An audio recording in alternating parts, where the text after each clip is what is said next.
नमस्कार दोस्तों, मैं किशोर कुमार फंडामेंटल में आपका स्वागत करता हूं।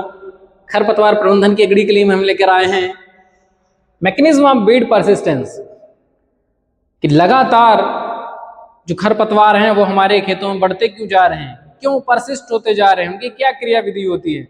देखिए, जो भी खरपतवार होते हैं वो हमारी फसलों से उनका जो रिप्रोडक्शन मेथड होता है वो भी अलग होता है, उनका सीड प्रोडक्शन होता है वो भी अलग अलग होता है, और उनकी हार्डीनेस भी जो है वो भी अलग अलग ही होती है इन कंपेरेटिव हमारी फसलों की। तो ये जानते हैं किस प्रकार से उनका क्रियाविधि है परसिस्टेंस के लिए। पहला क्या है, सीड प्रोडक्शन।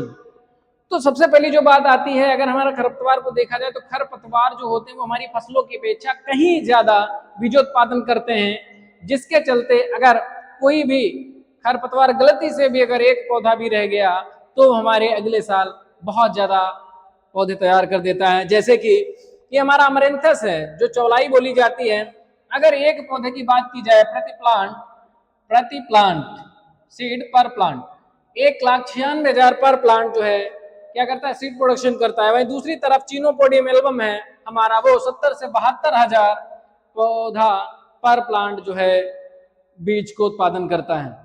तो इस दशा में अगर कोई हमारा फसल का पौधा है तो वो उससे कंपैरेटिवली तुलना करें तो बहुत ज्यादा कहीं हो जाता है सीड प्रोडक्शन उसका। इनकेस अगर कहीं कोई पौधा छूट जाता है तो उस दशा में नेक्स्ट ईयर वो एक पौधा जो है 1,96,000 अमरेंथस का और वहीं चीनोपोडियम 70 से 72,000 पौधे को जन्म देने की क्षमता रखता है। दूसरी बात अगर हम करें डोरमेंसी की, तो हमारी फसलों में भी डोरमेंसी होती है, वहां वीड सीड में भी डोरमेंसी होती है। तो वीड सीड्स में जो होती है वो तीनों प्रकार की डोरमेंसी पाई जाती है, इनफोर डोरमेंसी, इननेट डोरमेंसी और इंड्यूस्ड डोरमेंसी। तीनों प्रकार की डोरमेंसी पाई जाती है वाइल्ड ओट में, कही जाए जंगली जई में। तो उस दशा में क्या होता है, वो जैसे ही उसको फेवरेबल कंडीशंस मिलती हैं वो जर्मिनेट कर जाता है, फिर चाहे उसको कितने भी दिन क्यों ना हो अनफेवरेबल कंडीशन में पड़ा रहता है, लेकिन जैसे ही फेवरेबल कंडीशन आती है वो जर्मिनेट कर जाता है। लेकिन हमारे फसल के पौधे इतनी ज्यादा दिन तक डोरमेंट अवस्था में नहीं पड़े रह सकते, ना ही वो जर्मिनेट करते हैं, तो वो एक प्लस पॉइंट हो जाता है। अगर हम बात करें रिप्रोडक्शन की, तो रिप्रोडक्शन मोस्टली इनका जो है सीड के द्वारा होता है, लेकिन कुछ ऐसे नॉक्सियस वीड होते हैं जिनका प्रोपोगेशन जो होता है रिप्रोडक्शन वो हमारा वेजिटेटिवली होता है। तो जो नॉक्सियस वीड होते हैं, चाहे वो हमारा साइप्रस रोटेंडस की बात की जाए, चाहे हमारे साइनोडैक्टिलन की बात की जाए, ये दोनों नॉक्सियस वीड है जिनका प्रोपोगेशन जो है जड़ के द्वारा होता है, वेजिटेटिवली होता है। तो उस दशा में क्या है कि बहुत ज्यादा मात्रा में हमें नुकसान पहुंचाते हैं और लंबे समय तक हमारी फसलों में बने रहते हैं। रैपिड डिस्पर्सल, देखो हमारी फसल के पौधे जो होते हैं वो एक स्थान से दूसरे स्थान पर हम उन्हें ले जाया जाता है, जबकि इनके लिए क्या होता है, एक फेवरेबल कंडीशन में और नए एनवायरनमेंट में आसानी से फलते फूलते रहते हैं। लाइट सीड विंड, अगर कोई बहुत सीड हल्का है, लाइट वेट है, हल्का सीड है, तो उस दशा में, क्योंकि अब जैसे अमरंथस का ही रख लो, बहुत हल्का सीड होता है, तो उस दशा में क्या होगा, वो हवा के साथ भी एक स्थान से दूसरे स्थान पर जा सकता है, पानी के साथ चला जा सकता है, या फिर जो है पशुओं के शरीर में चिपक जाते हैं, बॉडी में चिपक के एक स्थान से दूसरे स्थान पर चले जाते हैं। स्ट्रक्चर अगर उनका देखा जाए तो पापस होता है, जिस जो कि विंग्स होते हैं, उनमें पंख लगे होते हैं और एक स्थान से दूसरे स्थान पर चले जाते हैं। वही एक चीज और होती है, इनका डिस्पर्सल जो होता है वो आपका FYM इम्प्लीमेंट जो यंत्र होते हैं, ठीक है नहीं, ह्यूमन है मेन, इनके द्वारा भी क्या होता है, डिस्पर्सल होता है। अगर हमने इम्प्लीमेंट्स को साफ नहीं किया, दूसरे स्थान पर आ रहे हैं, तो भी वहां पर इम्प्लीमेंट हो जाए। टिलेज के द्वारा भी होता है। मान लिया कोई वेजिटेटिव पौधा है जिसका वेजिटेटिव प्रोपोगेशन हो रहा है और वो एक जगह पर था, फिर उसको कट जाने के बाद वो कई जगह पर पहुंच गया, तो भी उसका डिस्पर्सल हो जाता है। तो इस तरीके से उसका रैपिड डिस्पर्सल होता है, जिसके चलते बहुत संख्या में वो हो जाता है। अगर हम बात करें हार्डीनेस की, तो सीधी सी बात है, इनके अंदर जो कैपेसिटी होती है, इनकी जो इनहेरेंट कैपेसिटी होती है, एबिलिटी होती है, withstand biotic and abiotic stresses, चाहे वो किसी जीव के द्वारा, बैक्टीरिया हो, वायरस हो, फंगस, उसके द्वारा हो, या कोई एनवायरमेंटल कंडीशन हो, उन दोनों दिशाओं में ये बहुत ज्यादा हार्डीनेस होते हैं, बहुत ज्यादा इनके अंदर क्षमता होती है उनको सहन करने की, जबकि ये कंडीशन हमारी फसलों में नहीं होती है। कीट बीमारियों के प्रति कुछ ससेप्टेबल होते हैं, अगर उनमें प्रतिरोधता नहीं है तो वो हमारी फसलों को नुकसान पहुंचाते हैं। जबकि खरपतवार ऐसी दशा में बहुत ज्यादा हार्डीनेस होते हैं, इनमें बहुत कम कीट बीमारियां लगते हैं, बहुत कम ही इनको पानी की आवश्यकता होती है, बहुत कम इन्हें न्यूट्रिएंट की आवश्यकता होती है और ये फलते फूलते रहते हैं, नहीं भी है तब ये फलते फूलते रहते हैं। तो इसलिए ये बहुत ज़्यादा हार्डीनेस होने के कारण इनका परसिस्टेंस ज़्यादा होता है।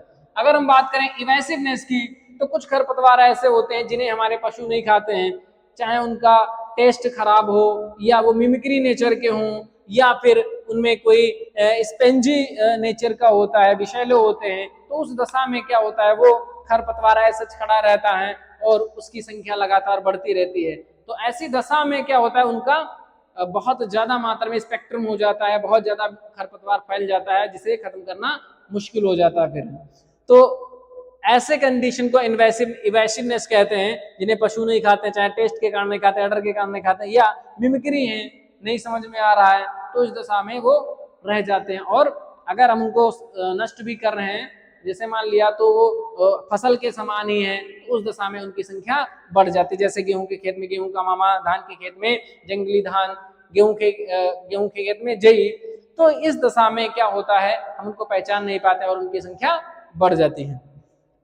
सेल्फ रिजनरेशन कैपेसिटी, इनके लिए खरपतवारों के लिए किसी प्रकार की सीड बेड की आवश्यकता नहीं होती है, ना ही फर्टिलाइजर की आवश्यकता होती है, ना ही सिंचाई की आवश्यकता होती है, और ये अपने आप ही फलते फूलते रहते हैं, कोई विशेष प्रक्रिया की आवश्यकता नहीं होती है। जबकि फसलों को उगाने के लिए एक प्रॉपर सीड बेड की आवश्यकता होती है, प्रॉपर न्यूट्रिशन की आवश्यकता होती है, प्रॉपर इरिगेशन की आवश्यकता होती है। लास्ट में हम बात करते हैं सिलेक्टिव इन्वेशन होता है इनका। ऐसी कोई फील्ड जहां बहुत सारे खरपतवार उगते हैं, लेकिन वो किसी विशेष परिस्थिति में उगते हैं, जैसे ड्राईलैंड कंडीशन है तो वहां पर एक ऐसे खरपतवार उगेंगे जिन्हें सूखा पसंद होगा, वाटर कंडीशन है या एक्वेटिक कंडीशन, तो वहां ऐसे खरपतवार उगेंगे जहां बहुत ज्यादा उनको पानी चाहने वाले होंगे। तो सीधी सी बात है, according to the climatic conditions, वहीं पर कंप्लीट वीड फ्लोरा वहीं पर ग्रो करता है जहां वो क्लाइमेटिक कंडीशंस के आधार पर होते हैं। ऐसी फील्ड जहां पर कई प्रकार के वीड सीड होते हैं, complete weed flora climatic conditions के अकॉर्डिंग ही ग्रो करता है। अगर आप कोई जल भराव वाले क्षेत्र में जा रहे हैं तो वहां पर ऐसे पौधे होंगे, ऐसे खरपतवार होंगे जो वाटर लविंग होंगे, वहां दूसरे प्रकार के पौधे नहीं होंगे। ऐसे पौधे, ऐसा क्षेत्र जहां बहुत पानी नहीं हो, कम होगा या पानी की अवेलेबिलिटी नहीं हो, तो वहां पर ऐसे पौधे उगते हैं जिन्हें पानी ही नहीं चाहिए होता, जीरोफाइटिक प्लांट होते हैं वो। तो ऐसी दशा में जहां हर परिस्थिति में वो अपने आप को ढालने के लिए तत्पर रहते हैं, बहुत ज्यादा सीड प्रोडक्शन करते हैं और उनके अंदर डोरमेंसी भी होती है, उनके अंदर रिप्रोडक्शन कैपेसिटी भी होती है, जिसके चलते उनका लंबे समय तक हमारे फसलों के साथ रहना होता है या वो परसिस्ट कर जाते हैं। तो आज ये बहुत ज़्यादा पूछा जाता है हमारा सवाल, और आशा करते हैं आपको लेक्चर अच्छा लगा होगा। अपने दोस्तों के साथ शेयर करना, कमेंट करना नहीं भूलना कि आपने इसमें क्या समझा, क्या नहीं समझ में आया है, तो हम फिर कोशिश करेंगे आपको समझाने की। और स्किप मत करना, अगर स्किप करेंगे तो आप इसको समझ नहीं पाएंगे। दूसरी चीज़ है, अगर शेयर नहीं किया अपने दोस्तों को शेयर कर देना, अगर चैनल को सब्सक्राइब नहीं किया है तो चैनल को सब्सक्राइब कर लेना। धन्यवाद।